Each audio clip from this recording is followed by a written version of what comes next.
Bien, empezamos entonces. Vamos a seguir en el capítulo 54. Antes teníamos los vídeos numerados, lo que pasa es que llegó un momento en que eran tantos ya que ya vas en números romanos. Mira, déjalo.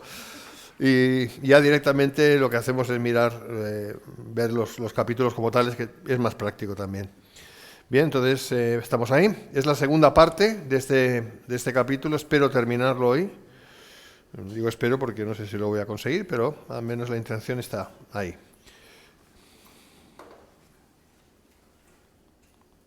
¿Vale? Entonces, nos quedamos, hicimos las tres primeras partes, que ya las tenéis ahí en los vídeos, o sea, no hace falta que las mencione de nuevo, y seguimos con la cuarta parte, que se corresponde con los versículos del 11 al 14.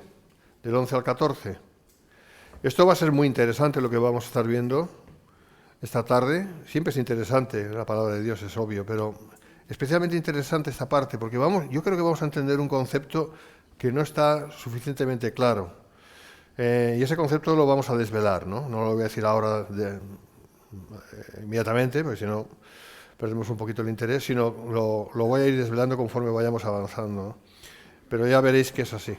Bueno, pues el punto 4 es acerca del esplendor externo y la belleza de Sion en su condición restaurada. Y cuando hablamos de Sion estamos hablando siempre de Israel. Bien, y por lo tanto de cara al reino milenial, no hay otra.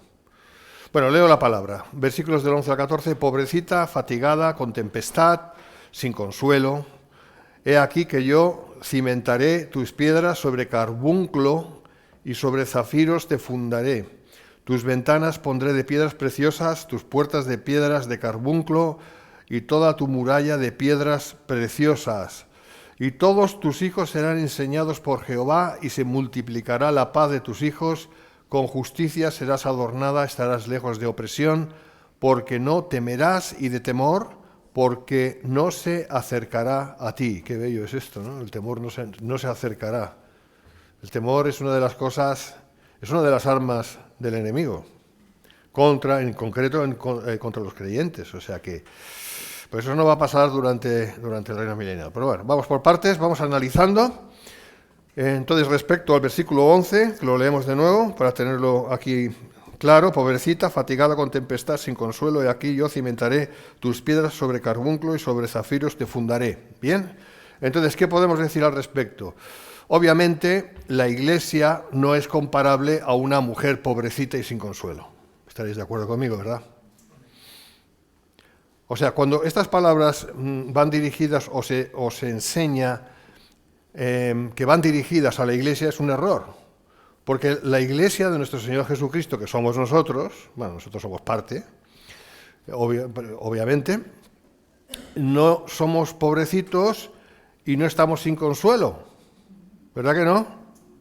Claro, la Iglesia es la desposada de Cristo y tiene el consuelo del Consolador. Si no, sería una contradicción. Sería una contradicción, ¿no entendéis? Si la palabra dice sin consuelo y el Señor dijo que íbamos a tener consuelo por parte del Espíritu Santo que está en nosotros, y fuera verdad que la Iglesia, estas palabras fueran dirigidas a la Iglesia, cosa que es imposible porque en aquellos tiempos ni vislumbre de la Iglesia, pues entonces sería horrible, nadie podría entender esto bien. Sería una contradicción obvia. Pero claro, la palabra de Dios no se contradice. La palabra de Dios es perfecta. Obviamente no se está dirigiendo el profeta a la Iglesia como tal, porque quien empezó a hablar sobre la Iglesia fue el mismo Señor Jesucristo. Y en el Antiguo Testamento, como tantas veces hemos dicho, no hay mención de la Iglesia.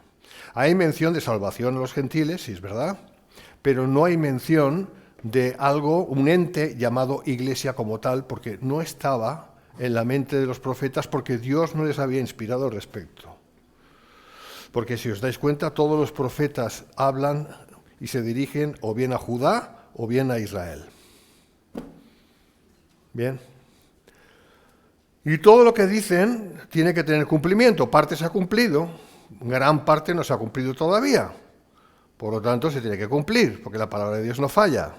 ¿vale? Todo esto es importante que lo tengamos aquí, en la mente, ¿eh? Bien, entonces, nosotros como Iglesia tenemos el consuelo del Consolador, conforme a Juan 14:16. Por tanto, no se le pueden aplicar estas palabras a la Iglesia. Isaías sigue hablando sobre Israel. Es Israel. Bien, y eso ahí sí encaja, porque Israel ha sido vilipendiado, ha sido azotado, ha sido desconsolado, siempre a lo largo de toda la historia del pueblo de Dios. El pueblo de Dios que aún sigue, no tanto como pueblo ahora mismo, porque ahora mismo está apartado, porque es el tiempo de la Iglesia, entonces está apartado, pero Dios va a volver a fijar sus ojos en Israel como está prometido, ¿vale? Entonces, y de cara ya al milenio. Pero vamos a ir entendiendo esto. Entonces, el lamentable estado en que se había visto el pueblo de Dios, primero con el castigo de los asirios, ¿verdad que lo hemos estudiado? Los asirios. Y luego con el cautiverio en Babilonia, empobrecida hasta el extremo de depender enteramente de sus opresores para subsistir, zarandeada por la aflicción, como un navío próximo a ser engullido por las olas del mar, afligida como mujer abandonada, viuda y sin hijos, conforme dice Matthew Henry, que tiene razón aquí. Y Israel, la historia de Israel ha sido así, por su desobediencia, claro.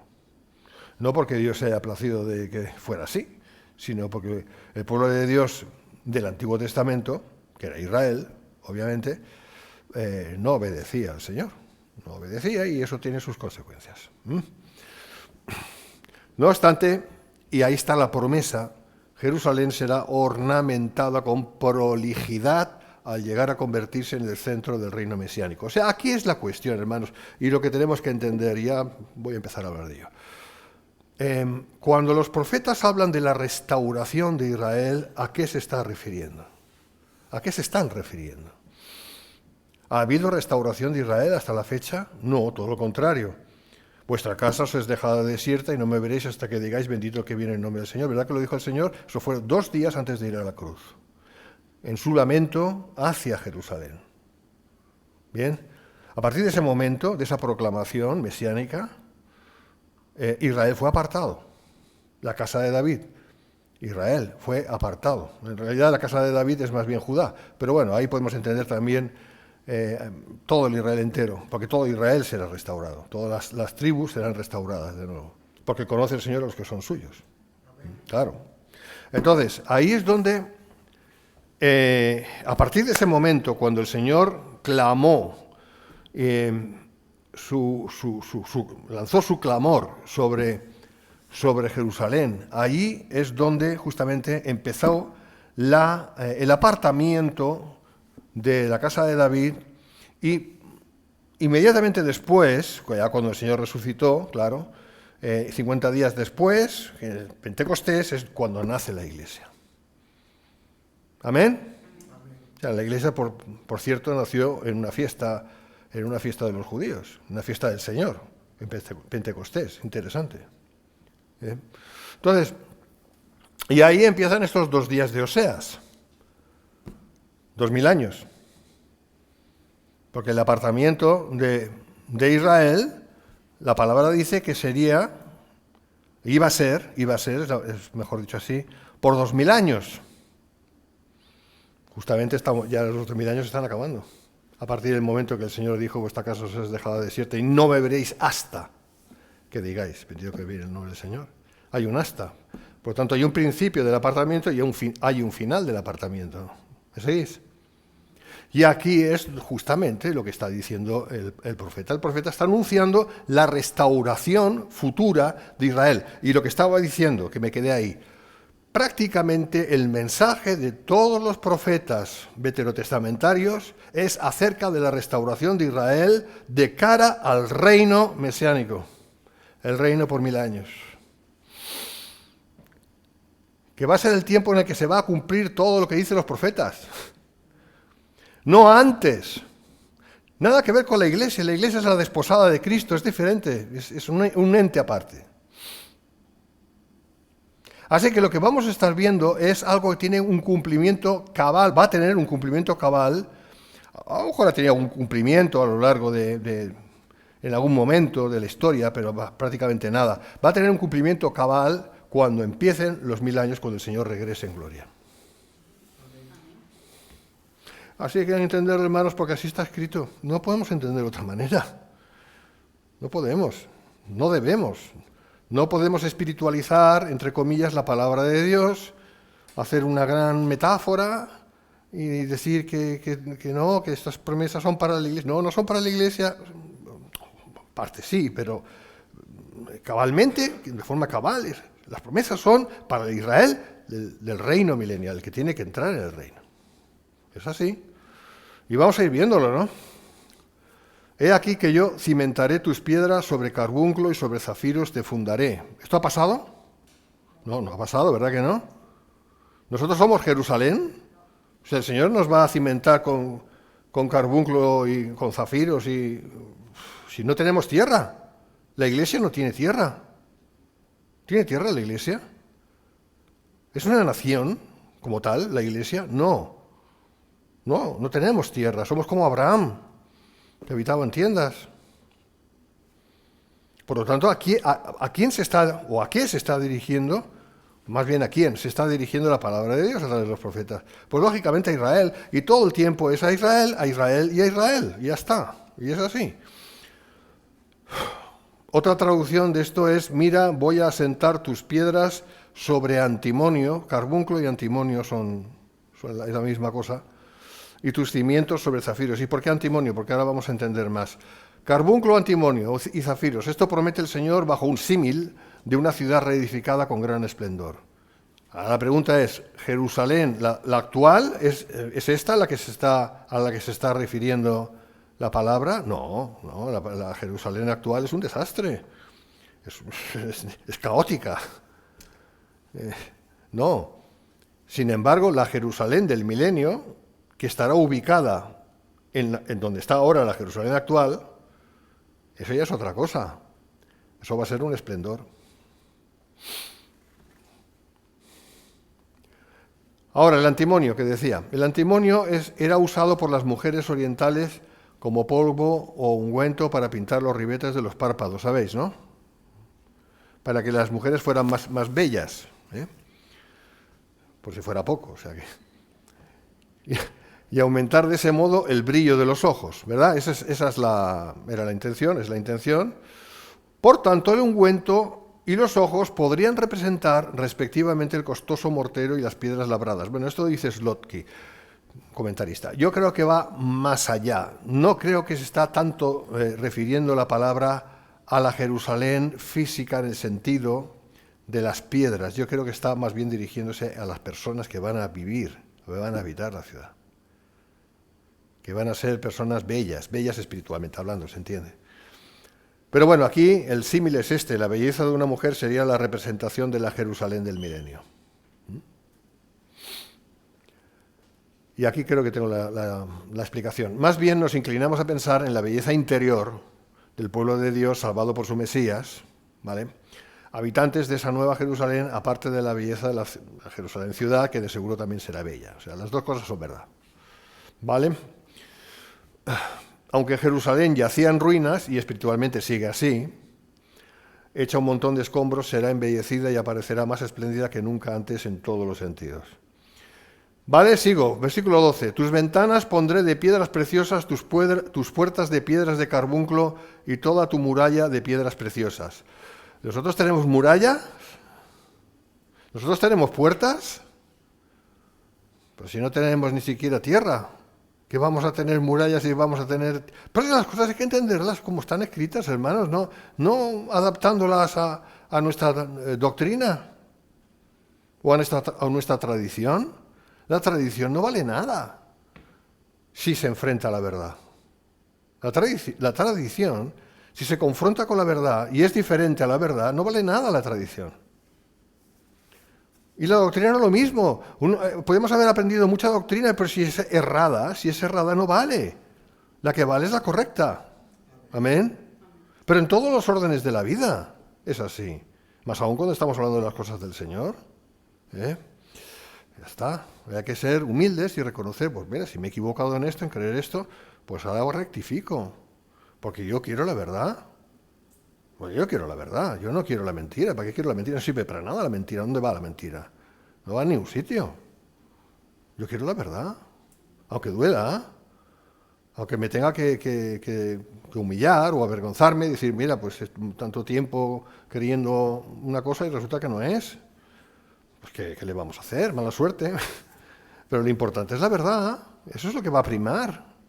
¿Amén? Ya está. Entonces, tus ventanas pondré de piedras preciosas, etc. Una descripción precisa para entender el esplendor que tendrá la Jerusalén, capital de la tierra, durante el milenio. Otra vez, todo va dirigido, no todo, pero una parte enorme, va dirigido del Antiguo Testamento, proféticamente hablando, a lo que será el milenio. Y fíjate que en las iglesias no se habla de eso apenas. No se habla del reino milenial. No se habla del reino. Yo me acuerdo, ¿no? Cuando yo tenía otra doctrina hace muchos años y me encontraba con los testigos de Jehová, ¿vale? Los testigos de Jehová. Y ellos siempre hablan del reino, claro, a su manera. Ellos interpretan el reino como ellos. Pero yo no tenía argumentos, porque no sabía nada del reino. No sabía acerca del reino. No sabía.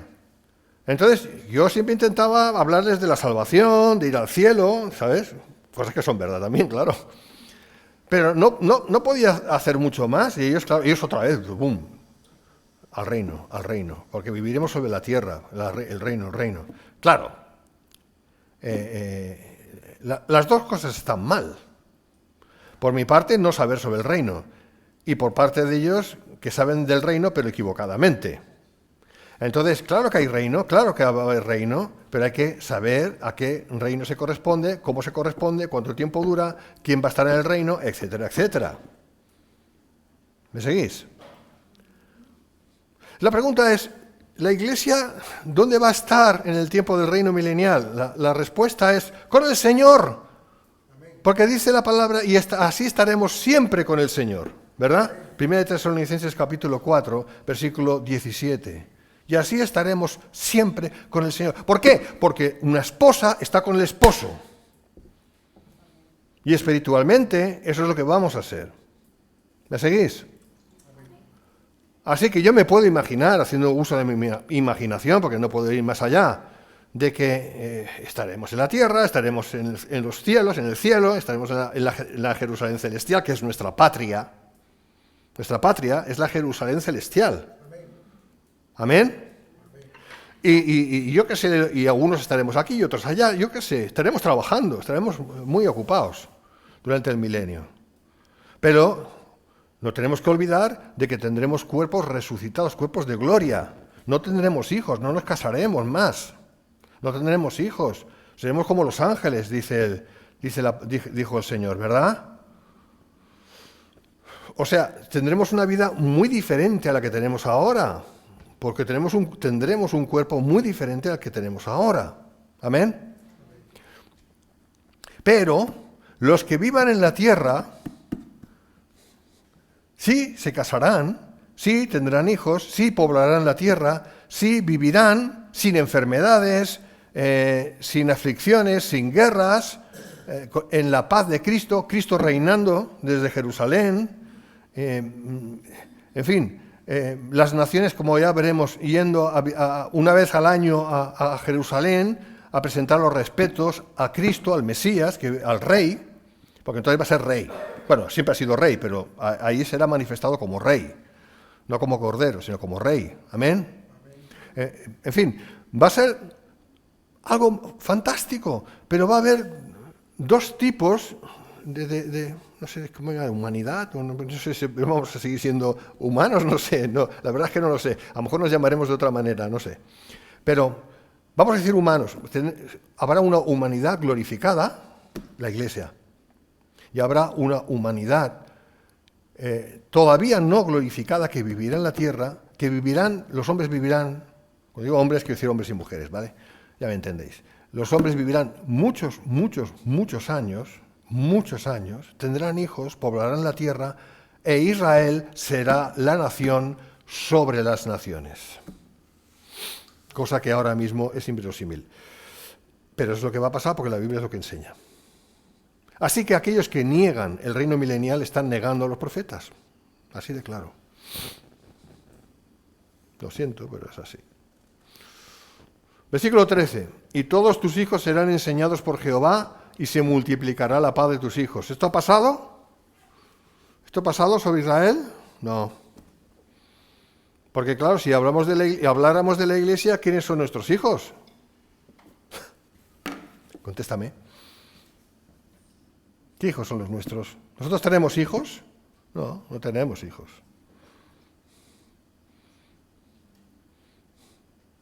No tiene nada que ver. En ningún lugar de la palabra encuentras en el Nuevo Testamento y vosotros tendréis hijos. Se entiende hijos espirituales, ¿no? Claro, no estaba hablando de hijos naturales, eso está claro.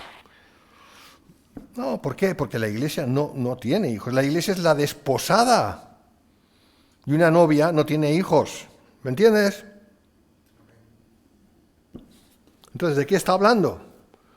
Y todos tus hijos serán enseñados por Jehová. Está hablando de los que vayan a nacer en el reino milenial de parte de Israel y también de los gentiles, vamos a llamarles así, que vivirán durante el milenio, que habrán quedado para entrar en el milenio, que tendrán hijos también.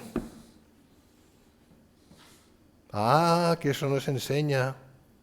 Pues eso está en la palabra, hermanos. Y todo el enfoque es hacia ahí. Porque si no, la palabra habría fallado. Pero eso es imposible. Dios habría fallado. Todas las promesas que le dio a Israel es que no se han cumplido todavía. ¿Me entiendes? Y no me digas que eso tiene que cumplirse en la iglesia, porque no tiene nada que ver. Otra vez. Lo que la palabra enseña acerca del territorio dado a Israel es desde el Éufrates hasta el río de Egipto, dice, que es un arroyo que no es el Nilo, un poquito más hacia la derecha para entendernos. Todo ese territorio, ¿eso tiene que ver con nosotros? Que no tiene nada que ver. De la misma manera que nosotros no huiremos a los montes de Judá cuando venga la gran tribulación, se manifieste el hombre de pecado, la abominación desoladora y todo eso. Nosotros porque vivimos aquí. O sea, es que el Señor se está dirigiendo a Israel. Todo el rato es a Israel. ¿Me entendéis? Y volviendo a la tierra, o sea, nosotros no tenemos tierra. Nosotros no tenemos un territorio asignado. ¿Por qué? Pues la razón es obvia, porque nuestra ciudadanía no es terrenal. Nuestra ciudadanía es celestial. Nuestra ciudadanía es Jerusalén la celestial. ¡Aleluya! Ahí pertenecemos. Aunque no hemos estado nunca, que sepamos, no sé, yo no recuerdo, pero somos de ahí. Si ahora mismo nos tuviéramos que enseñar un pasaporte verdadero, un pasaporte real, verdadero, tendríamos que presentar el pasaporte de donde diría Miguel Rosell es ciudadano de la Nueva Jerusalén, la celestial. Número de pasaporte, tal. Y cada uno de los que hemos nacido de Dios, lo mismo. Ahora mismo, tanto judíos como gentiles, porque de los dos pueblos hizo uno, hasta que la iglesia sea sacada de aquí. Se acabe el tiempo de la iglesia y Dios empiece de nuevo con Israel, porque ahora queda una semana de años para hacerlo, ¿verdad? Las 70 semanas de Daniel. Bueno, a eso ya lo he explicado tantas veces. Seguimos. Entonces el Señor mismo instruirá a todos durante el reino mesiánico para que todos conozcan la justicia y rectitud. Y eso no ha ocurrido todavía. ¿Verdad que no? No. Jeremías 31-34, y no enseñará más ninguno a su prójimo ni ninguno a su hermano diciendo conoce a Jehová, porque todos me conocerán, desde el más pequeño de ellos hasta el más grande, dice Jehová, porque perdonaré la maldad de ellos y no me acordaré más de su pecado. Obviamente eso no tiene nada que ver con la iglesia. Porque nosotros, si hablábamos de nosotros, nunca diríamos conoce a Jehová. Yo no te voy a decir a ti, conoce a Dios. Si tú eres de Dios, ya conoces a Dios. ¿Me entiendes? O sea, es una redundancia. Porque si no estaría diciendo, tú no conoces a Dios, tienes que conocer a Dios. Pero si tú has nacido de Dios, ¿cómo no vas a conocer a Dios? O lo más importante, ¿cómo no vas a ser conocido por Dios? Como dice 1 Corintios capítulo 13. ¿Me entiendes? Ahora, dentro del contexto del reino milenial, claro que tiene sentido esto. Porque todos serán enseñados por el Señor. Todos serán enseñados. Y por eso nadie va a decir conoce al Señor. ¿Por qué? Porque tendrán al Señor delante. Ahora es por fe. Entonces no será por fe, será por vista. Porque el Señor está ahí, estará ahí en medio de ellos. ¿Me entiendes? ¿Sí o no? La Biblia dice que para nosotros todo es por fe, no por vista. ¿Verdad que lo dice? Vale. El reino, cuando venga el reino, vuelva el rey y instaure el reino, será al revés. Ya no será tanto por fe como por fe, ¿para qué? Si ya van a ver al Señor ahí. ¿Entiendes? Por eso ahí sí tiene sentido que se cumpla eso. Y no enseñará más ninguno a su prójimo. Conoce al Señor, porque todos me conocerán. ¿Por qué? Porque estará ahí en medio de ellos. Otra vez, reino milenial. Versículo 14. Con justicia serás adornada, estarás lejos de opresión, porque no temerás, y de temor, porque no se acercará a ti. Hermanos, eso sí que encaja con Israel, que siempre ha estado bajo opresión, en temor. Pero la Iglesia no está bajo opresión, no está bajo temor, ¿verdad que no? Hemos sido rescatados. Nosotros sabemos que somos salvos, porque el Espíritu está en nosotros. Amén. Yo no estoy hablando de las dificultades individuales, personales que cada uno pueda tener. Eso es otra cosa. Pero estoy hablando como ente. El ente que es la Iglesia es perfecto. La Iglesia es perfecta porque ha sido lavada por la sangre de Cristo. Porque no depende de nosotros. Es la obra de Dios. ¿Me entendéis? Y Dios no hace las cosas a medias. Entonces, con justicia serás adornada. La descripción anterior de piedras preciosas, presumiblemente metafórica, se explica aquí. Con justicia serás adornada. La justicia de Dios será el adorno y vestimenta del Israel salvado de las naciones que presidirá como nación el reino de 1000 años sobre la tierra. Cabe decir que el Israel que tenga que ser salvo, conforme lo explica Pablo, el apóstol, en Romanos 11, del 25 en adelante, lo será a través de Cristo. No hay salvación sino es a través del Mesías, o a través de Jesucristo, como lo quieras llamar. No hay salvación. O sea, no es que hay un grupo de personas que en un momento dado van a ser salvos y ya está, porque sí. No, van a escuchar la palabra y la van a creer. Y eso es de Dios, porque Dios es soberano. Y conoce el Señor a los que son suyos. Amén.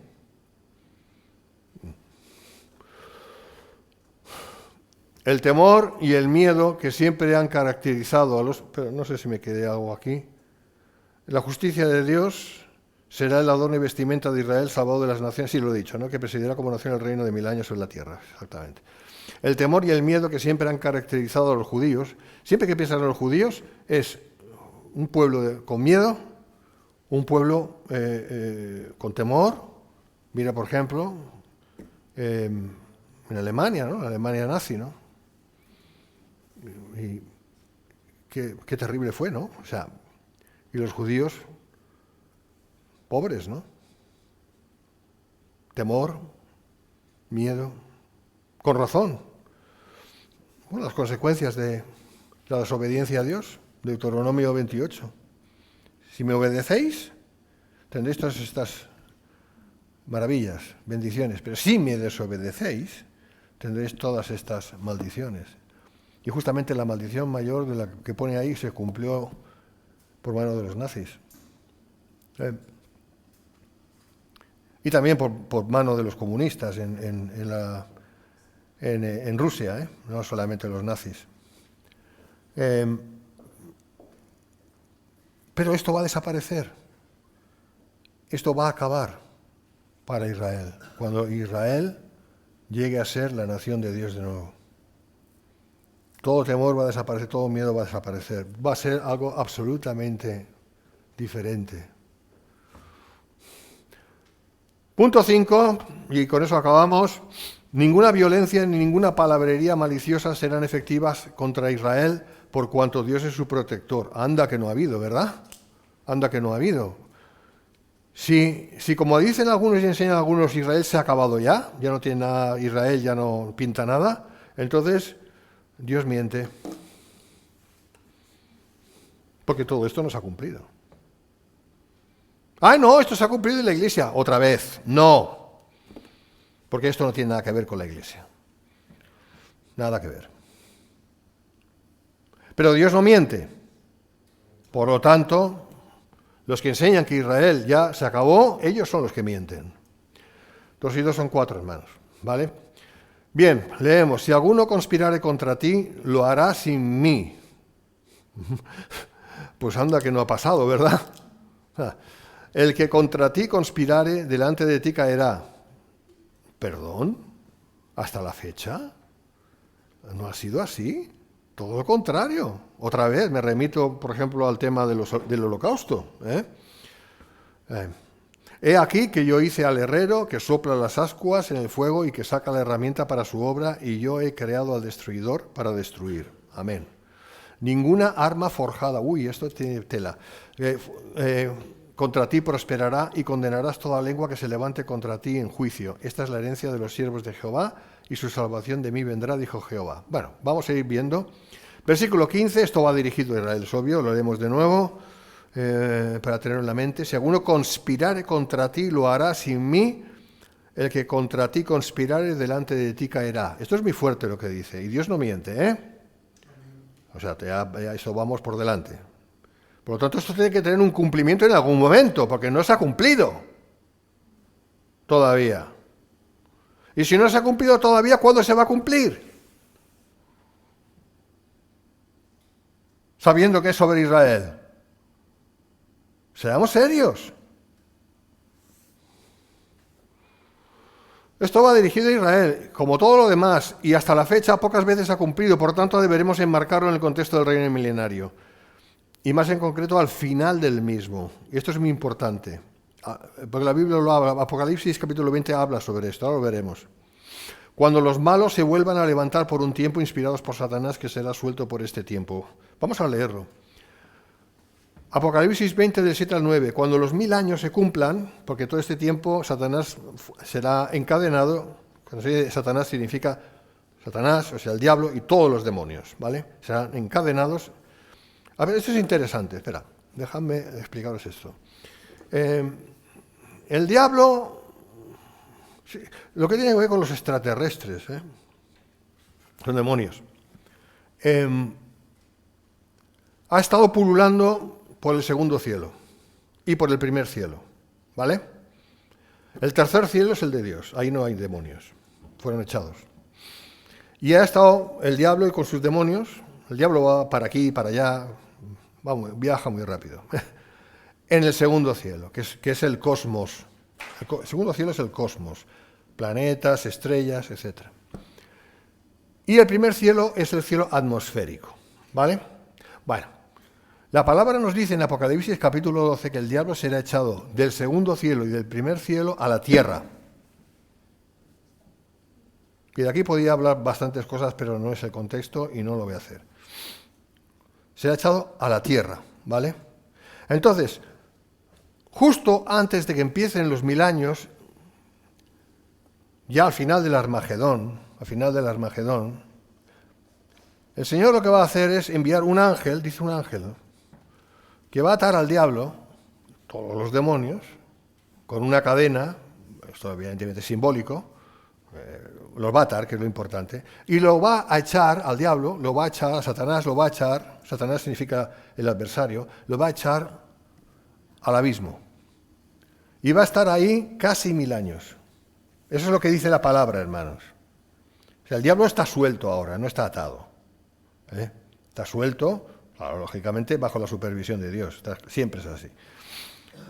Pero en ese momento va a estar atado y echado a lo profundo del abismo, de manera que no va a tener nada que ver con el reino milenial, ¿vale? Nada que ver, excepto al final, que será soltado, porque lamentablemente, como estamos hablando de que va a haber una humanidad física, una humanidad que va a tener hijos, los hijos de los hijos de los hijos, seguramente, en algún momento dado, se van a empezar a descarriar, ¿eh?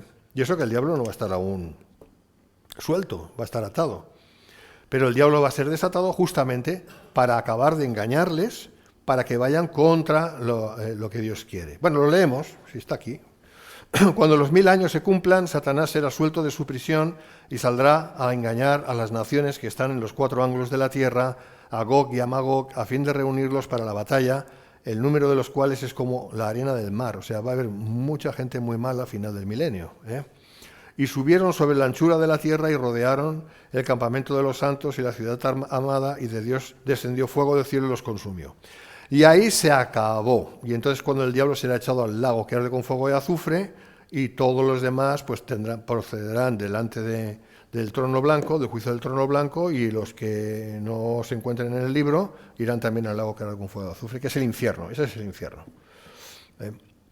Así que ese es el plan, esto es lo que va a pasar. Entonces, esto estábamos leyendo, ¿por qué? Porque eso es lo que va a pasar, ¿no? Versículo 15, leo de nuevo, pues se me ha ido un poco de la cabeza. Si alguno conspirare contra ti, lo hará sin mí. Esto se va a cumplir fehacientemente al final del milenio. O sea, todo el rato está hablando del milenio. Y esto es al final del milenio. Fíjate la palabra de Dios que exacta es, ¿no?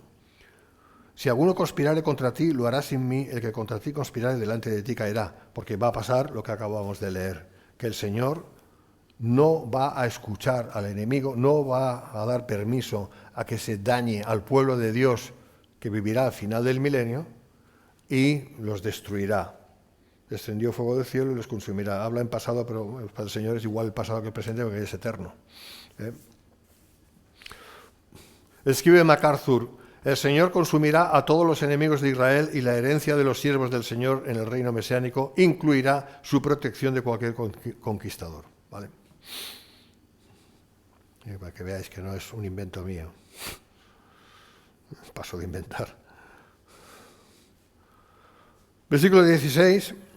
He aquí que yo hice al herrero que sopla las ascuas en el fuego y que saca la herramienta para su obra, y yo he creado al destruidor para destruir. Y dices, no entiendo. Sí, tiene un sentido, tiene un sentido. En este versículo se nos da a entender que Dios está en perfecto control de todo. Eso es lo que quiere decir. Dios está en perfecto control de todo siempre. Y siempre es siempre.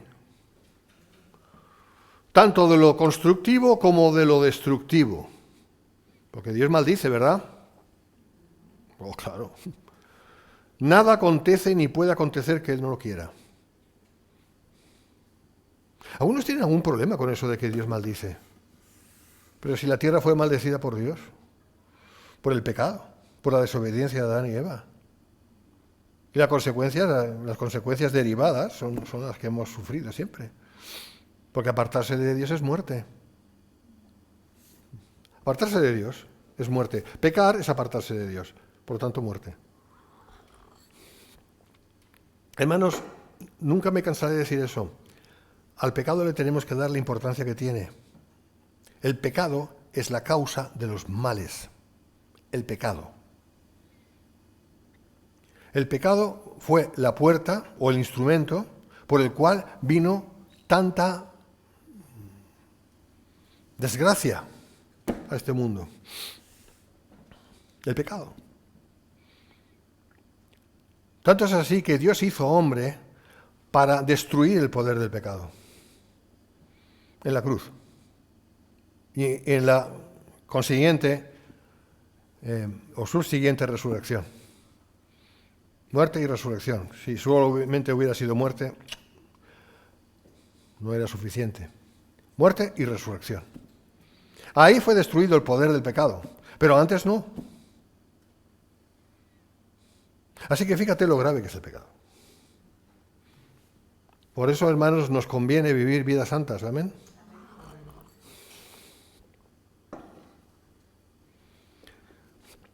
La Iglesia es muy privilegiada, hermanos. ¿Por qué nos llamó Dios a ser miembros de la Iglesia? No lo sé, nadie sabe, solo Dios sabe. ¿Por qué me escogió a mí? Pues si era más malo que la tiña.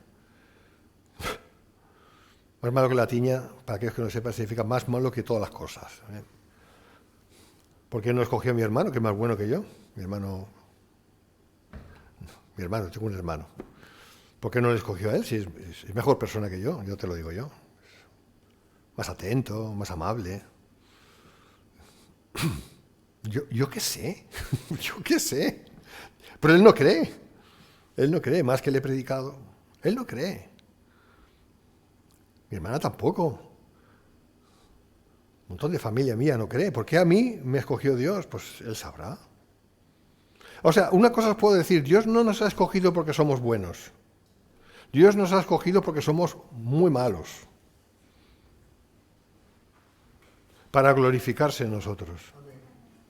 Porque Dios siempre busca glorificarse. ¿Me entendéis? Seguidme, por favor. Así que decimos, gracias Señor. Gracias Señor. Pues el punto es este, hermanos. Nada acontece ni puede acontecer que Él no quiera. Apúntatelo bien. Nada pasa que Él no quiera. Ni puede pasar que Él no quiera. Si no quiere, no pasa. Y si quiere, pasa. Dios es soberano. Aquellos que dicen es que el destino lo hacemos nosotros, lo vamos creando nosotros. El destino no existe. Perdón, error. El destino es el que Dios ha fijado. Y Dios sabe el momento de tu partida, cuándo va a ser, y de la mía también. Igual que supo el momento del nacimiento, de tu nacimiento y del mío. Y no vamos a alterar significativamente, ¿se entiende?, la agenda de Dios. No la vamos a alterar, significativamente. Puede ser que el proceso de vida se pueda ser mejor o más duro. Pero también es verdad, depende de nuestra obediencia o desobediencia. Eso es cierto. Pero al final será lo que Dios quiere. Porque nuestro Dios es soberano. Y todas las cosas nos ayudan a bien, a los que amamos a Dios, ¿verdad? Bueno, seguimos con la lección. Y acabamos ya. ¡Ay, este versículo, hermanos! ¿Cómo se ha manido este versículo en los medios, sobre todo neopentecostales? Ninguna arma forjada contra ti prosperará, hermano. Ninguna arma. Mira, utilizar la palabra de Dios según y para nuestra conveniencia es un pecado. Es así. Si yo utilizo la palabra de Dios para, de alguna manera, engañarme a mí mismo, en definitiva, esto es pecado. Dios no quiere que vivamos engañados. La palabra de Dios tiene que ser aplicada conforme ha sido escrita. O sea, según la intención y según a quién ha sido dirigida. Y en el contexto de a quién ha sido dirigida la palabra. En el contexto. No podemos sacarla del contexto, es un pretexto para hacer otro texto, ¿no sabes? No podemos hacer eso, es pecado. No podemos utilizar la palabra de Dios como nos dé la gana. Tiene que estar realmente, lo que vayamos a aprender tiene que estar realmente en su contexto. Esto es vital.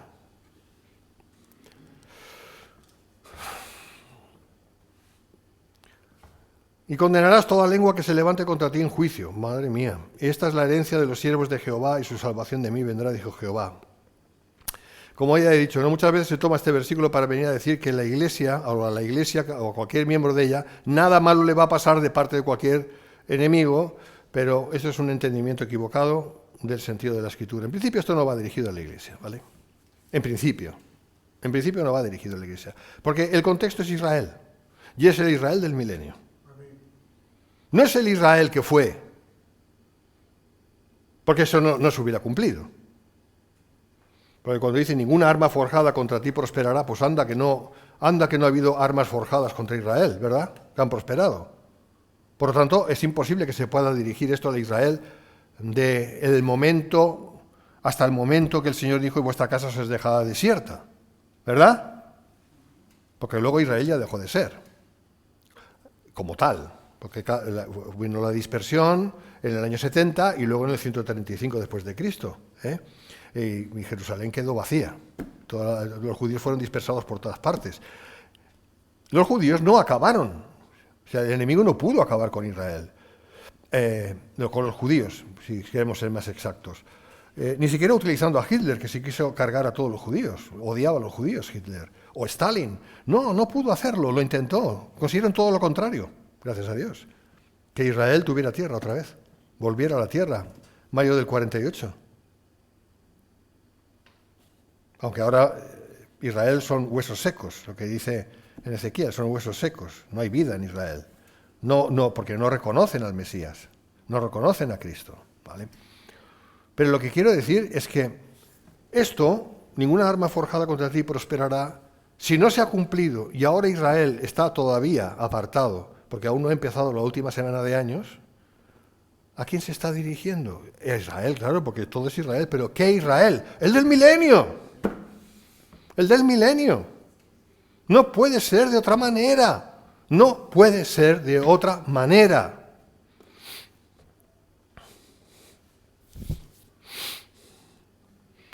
Como ya venimos diciendo, Isaías no se dirige a la Iglesia para nada, en ningún momento, sino a Israel, y en este caso al Israel que será rescatado como nación en el contexto del reino mesiánico, y no hay otra manera de entenderlo. Esta es la herencia de los siervos de Jehová, es decir, esto es solo aplicable a los que hereden el reino de 1000 años. En este contexto nadie podrá ir contra Israel, a pesar de que seguirá siendo una nación pequeña en un mundo muy poblado. Tenéis que eso será así en el mundo del milenio. Tenéis que hacer un uso de la imaginación. En el reino milenial, y sobre todo cuando ya hayan pasado algunos cientos de años, para ponernos en un contexto más claro del reino, ¿vale? Son 1000 años, pues imagínate que hayan pasado 300, 400 años, vamos a decir, que va a haber gente viva, gente viva del principio, que hayan entrado en el reino, ¿vale? Por lo tanto, habrán tenido hijos. Y los hijos habrán tenido hijos, y los hijos habrán tenido hijos, los hijos habrán tenido hijos. O sea, la tierra estará pobladísima. No solamente Israel seguirá siendo pequeño en comparación con el resto de los habitantes del mundo, que estarán diseminados, las naciones a que hayan quedado, habrán crecido también y estarán diseminadas por todo el globo. ¿Vale? ¿Entendéis? Esto es lo que va a ser. Esto es lo que va a ser. Este es el contexto. Y la Biblia nos está hablando de ese tiempo, de ese tiempo.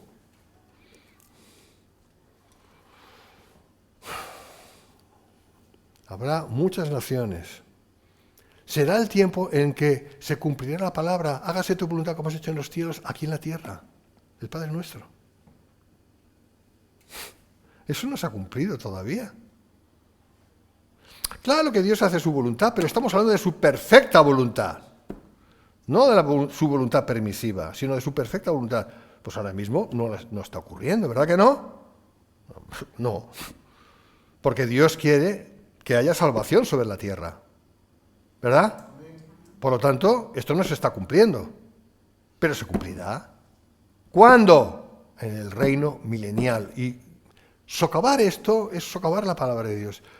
Y decir que no va a haber reino milenial es decir, es mentir. Es engañar. O al menos ser un ignorante total. Y todo es malo, ¿eh?